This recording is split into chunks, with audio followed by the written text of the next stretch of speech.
क्या बात हुई? तुझे पता भी है तो क्या बोल रही है बहू? एकदम सही बोल रही हूँ। अगर आपको मुझसे अपनी इन ऐंठन भरे घुटनों की मालिश करानी है तो मुझे वो देना पड़ेगा जो मैं मांग रही हूँ। एक हाथ दो और दूसरे हाथ लो, सिंपल। बहू हूँ, इसका मतलब ये नहीं कि नौकरानियों की तरह काम करूँ। ये है अमृता और उसकी सास रेखा। अमृता एक नई नवेली बहू है जिसकी शादी कुछ दिनों पहले ही रेखा के बेटे माधव के साथ हुई है। वैसे तो अमृता दिल की बहुत अच्छी है, लेकिन वो कहते हैं ना कि खून का रंग तो दिखता ही है। बस वही डॉन की बेटी होने का रंग यहाँ अमृता में भी दिख रहा है, जो है रिश्वत लेना। जी हाँ, काम चाहे कितना भी छोटा या कितना भी बड़ा क्यों ना हो, हमारी अमृता बहू बिना रिश्वत लिए कुछ नहीं करती। चलिए देखते हैं आगे इनके साथ और क्या क्या होता है। रेखा और अमृता को लड़ती देख ससुर प्रेमचंद वहाँ आता है और कहता है, अरे क्या हुआ? काहे इतना तिल मिला रही हो रेखा? अरे कुछ बोलोगी भी या कानों में हड़ताल हो रखी है तुम दोनों के? देखिए ना पापा जी, माँ जी ने मुझे कहा कि मैं उनके घुटनों की मालिश कर दूं, लेकिन उसके बदले में माँ जी मुझे वो हीरो वाला पुश्तैनी हार देने से इनकार कर रही हैं। क्या?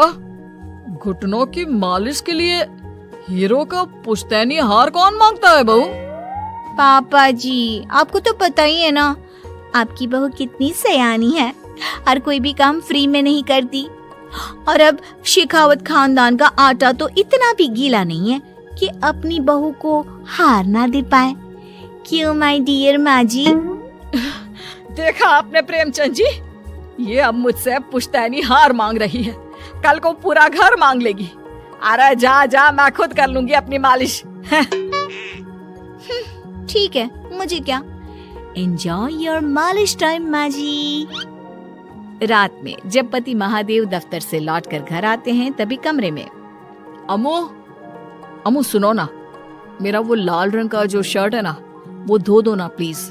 एक्चुअली कल मेरी एक इम्पोर्टेंट इंटरनेशनल क्लाइंट के साथ मीटिंग है, बहुत बड़ी डील का ऑफर है, इसलिए मैं अपनी उस लकी शर्ट को पहनकर जाना चाहता हूँ। अभी धो दो, रात भर में तो सूखी जाएगी, फिर कल अच्छे से कड़क वाली इस्त्री कर देना अपने शुभ शुभ हाथों से। जी नहीं, मैं ये सब ऐसे ही नहीं करने वाली। अगर काम करवाना है तो मेरी एक शर्त है। अरे यार, तुम और तुम्हारी शर्तें, बोलो क्या है? आपको मुझे 10 मनीष मल्होत्रा डिजाइनर की साड़ियाँ दिलानी होगी। 2 हफ्तों में मेरी स्वीट हार्ट फ्रेंड बिल्लो रानी की शादी है। मैं वहाँ डिजाइनर साड़ी पहनकर जाऊंगी और सब कुछ जला दूंगी। माधव अपनी बीवी की बात सुनकर हैरान परेशान अपने सर पर हाथ रखकर बैठ जाता है। अरे तुम बीवी हो या आफत? तुम्हारे दिमाग में जंग लग गया है क्या? देखो इतने सारे पैसे नहीं है मेरे पास। तुम्हारी याददाश्त तो जगह पर है ना माधव, भूल गए? मैं एक डॉन की बेटी हूँ। अगर तुमने मेरे कहे मुताबिक काम नहीं किया तो तुम्हारे लाल शर्ट को दूर ही रखो, मेरे पापा तुम्हें ही लाल कर डालेंगे। ठीक है, चलो अब ज्यादा मत डराओ, तुम्हें जो चाहेगा मिल जाएगा। अब ये डर और रिश्वत का सिलसिला यूं ही चलता रहता है और इसी तरह समय बीतता रहता है। एक सुबह सब नाश्ते के टेबल पर बैठे थे, जहां अमृता सबके सामने एक व्हाइट बोर्ड लाती है जिस पर दिन भर के सारे कामों के रेट लिखे हुए थे। अब ये क्या है? टीचर नहीं बनने का इरादा है क्या तेरा? अगर हाँ तो अफसोस, बेचारे बच्चे, उनका भविष्य तो अंधेरे में है।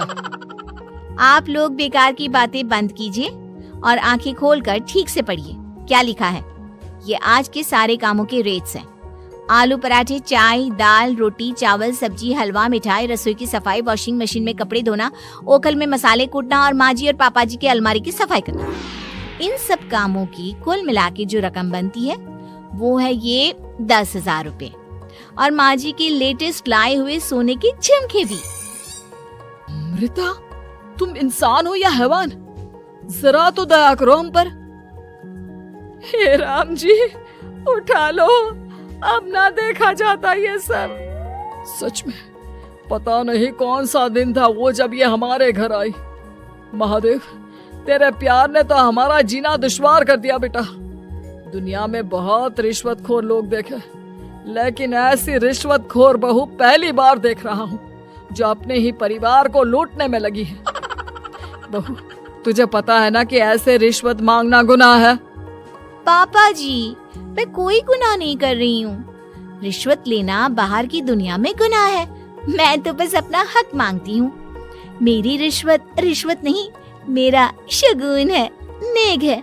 और वैसे भी मैं एक बहू हूँ, इसका मतलब ये नहीं कि मैं सब काम पूरी जिंदगी फ्री में करूँ, आपके चरणों को धोते बैठूं और 24 घंटे आपकी नॉन स्टॉप सेवा करती बैठूं।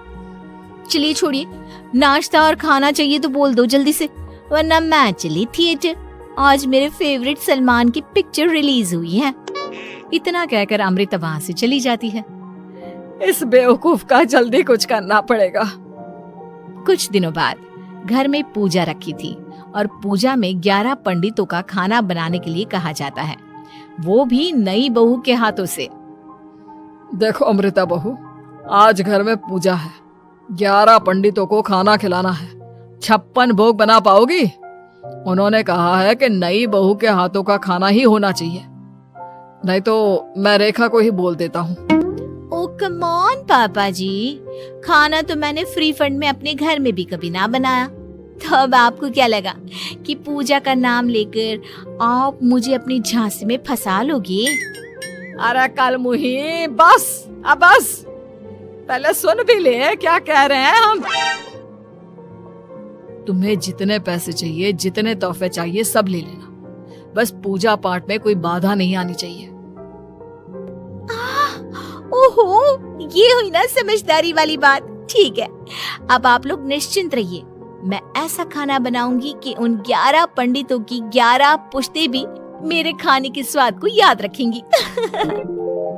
अमृता पंडितों के लिए खाना पकाती है और पूजा संपन्न होने के बाद उन्हें केले के पत्तों पर खाना परोसती भी है, जिस पर खाने का पहला निवाला खाते ही वो क्या भोजन है। हम इतनी जगहों पर जाते हैं, लेकिन इतना अच्छा स्वाद तो काफी मुश्किल से चखने मिलता है। रेखा जी, प्रेमचंद भाई साहब, आप लोग सच में भाग्यवान हो कि आपको इतनी सर्वगुण संपन्न बहू मिली है, जिसके हाथों में साक्षात माँ अन्नपूर्णा विराजती है। सर्वगुण संपन्न, सबको संपन्न कर देगी यह खूंखार औरत। कुंडली मार कर बैठ गई है मेरे बेचारे बेटे के जीवन में। एक मिनट, अरे ये बात मेरे इस बूढ़े दिमाग में पहले कैसे नहीं आई? इस अमृता की बच्ची को मैं अपने घर से बाहर कैसे निकालूं? इसका उपाय तो पंडित जी के पास जरूर रहेगा। रेखा अगले दिन पंडित जी के पास जाकर उन्हें अमृता के बारे में सब कुछ बता देती है, जिसे सुन पंडित जी भी परेशान हो जाते हैं। अरे, ऐसी बहू तो 7 जन्मों में भी किसी को नसीब ना हो भगवान। देखिए रेखा जी, आपकी रिश्वतखोर बहू और आपके बेटे की कुंडलियों को जोड़कर देखा है मैंने, लेकिन इसमें तो यही बता रहे हैं कि ये आपके जीवन से कभी नहीं जाने वाली। इसलिए उसे सुधारने के लिए जल्दी आप लोगों को ही कुछ करना होगा, नहीं तो एक दिन वो आप लोगों को कंगाल करके ही दम लेगी। नहीं, ऐसा हरगिज नहीं होगा। मैं कुछ करूंगी, हाथ पे हाथ धरे नहीं बैठूंगी मैं। वहीं घर पर अमृता को ये पता चल जाता है कि उसकी सास रेखा पंडित जी के पास उसकी और महादेव की कुंडलियां लेकर गई थी, और इस पर जब रेखा घर लौटती है तब वाह माँ जी वाह, बहुत ही ज्यादा सयानी निकली आप तो। लेकिन मैं आपको एक बात बताना चाहती हूँ कि मेरी और महादेव की कुंडलियां जोड़कर पूजा पाठ और हवन करके भी कुछ नहीं मिलेगा, क्योंकि मैं ऐसी बला हूँ जो आप सबकी जिंदगियों से अब कभी नहीं टलने वाली, फिर चाहे आप कितने भी टोटके हवन या उपाय कर लें। तो खुद को समझती क्या है रे बदतमीज, तुझसे बात करना तो दूर, मुझे तो तेरी शक्ल देखना भी नहीं पसंद। अब सास बहू के बीच एक अनकहा सा युद्ध छिड़ जाता है। दिन बीतने लगते हैं, लेकिन एक दिन अचानक रेखा की तबीयत हद से ज्यादा खराब हो जाती है और उसे सांस लेने में भी काफी दिक्कत और परेशानी महसूस होती है। जब उसे डॉक्टर के पास ले जाया जाता है तब डॉक्टर चेकअप करके कहते हैं, देखिए, मैंने सारे टेस्ट करके देख लिए हैं और रिपोर्ट्स को क्रॉस चेक करके ये पता चला है कि रेखा जी को गंभीर दिल की बीमारी है। उनके फेफड़ों में भी काफी सूजन आ गई है। उनका जल्द से जल्द ऑपरेशन करना होगा, वरना आई एम सॉरी टू से उन्हें बचाना मुश्किल हो जाएगा। ये खबर सुनकर प्रेमचंद और माधव दोनों हक्का बक्का रह जाते हैं। लेकिन डॉक्टर साहब, कितने पैसे लगेंगे ऑपरेशन के लिए? और उसके बाद रेखा पूरी तरह ठीक तो हो जाएगी ना? जी हाँ, इस ऑपरेशन के बाद वो बिल्कुल ठीक हो जाएंगे, लेकिन वो तभी हो सकता है जब ऑपरेशन टाइम से हो पाएगा। और रही बात ऑपरेशन के खर्चे की, तो उसमें तकरीबन 6 से 7 लाख रुपए तक लग सकते हैं। जहां एक तरह सब रेखा की तबीयत और ऑपरेशन को लेकर परेशान होते हैं, वहीं घर पर रेखा को बिस्तर पर देखकर भी अमृता के अंदर जरा भी दया नहीं आती। ओ माँ जी, ये अपना फालतू का मेलोड्रामा बंद कीजिए ना आप। मुझे पता है आपको मुझे रिश्वत नहीं देनी है और घर के सारे काम मुझसे मुफ्त में करवाने हैं, इसीलिए आप ये सब कर रही हो ना। सीरियसली अमृता, ऐसे हालात में तुम ऐसी बातें कैसे कर सकती हो? हम यहाँ परेशान हैं कि ऑपरेशन कैसे कराएंगे, बैंक में इतने पैसे भी नहीं है, और तुम माँ को ताने सुना रही हो। अरे अमृता बहू, मैं भला ढोंग क्यों करूंगी? हम 6 से 7 लाख का बंदोबस्त कैसे करेंगे? करेंगे पापा, कैसे भी करेंगे। अमृता, अगर कभी भी जिंदगी में तुमने मुझसे सच्चा प्यार किया है, एक पल के लिए भी सही, तो तुम्हें आज इस परिवार, इस घर की नींव, मेरी माँ को बचाना होगा। हमने अपना सब कुछ तुम्हें दे दिया है, अब तुम्हारी बारी है अपने किए का हिसाब चुकाने की। मुझे पता है तुम्हारे अंदर भी दिल है। अमृता बिना कुछ कहे वहां से चली जाती है और अपने कमरे में जाकर वो अलमारी में से अपनी माँ की तस्वीर को निकालकर अपने सीने से लगाती है और भावुक हो जाती है।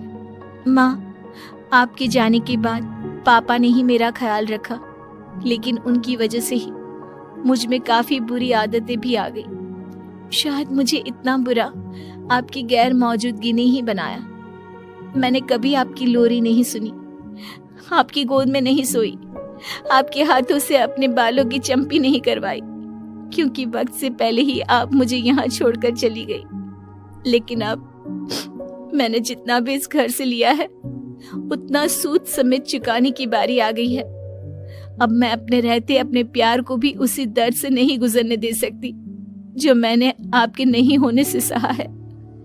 अमृता तुरंत ही अपने सारे पैसे और गहने माधव को लौटा देती है और रेखा का ऑपरेशन किया जाता है। रेखा ठीक हो जाती है और जब घर आती है तब अमृता दरवाजे पर आरती की थाली लिए खड़ी होती है। वेलकम होम माँ जी, आई मिस्ड यू। पता है कितने दिनों से किसी के भी साथ लड़ाई नहीं की थी मैंने, और ना ही किसी से रिश्वत मिली मुझे। क्या? हमें तो लगा था कि तेरी अकल ठिकाने आ गई है, लेकिन तू तो अभी भी जैसी की तैसी ही है।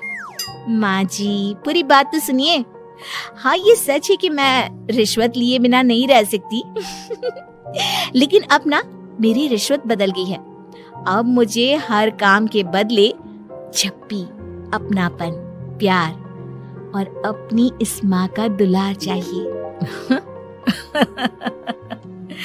ये सब तो हम तुझे भर भर के दे सकते हैं बेटा। पूरा घर एक साथ अमृता को जोर की छप्पी देता है और सब हंसते मुस्कुराते घर के अंदर चले जाते हैं।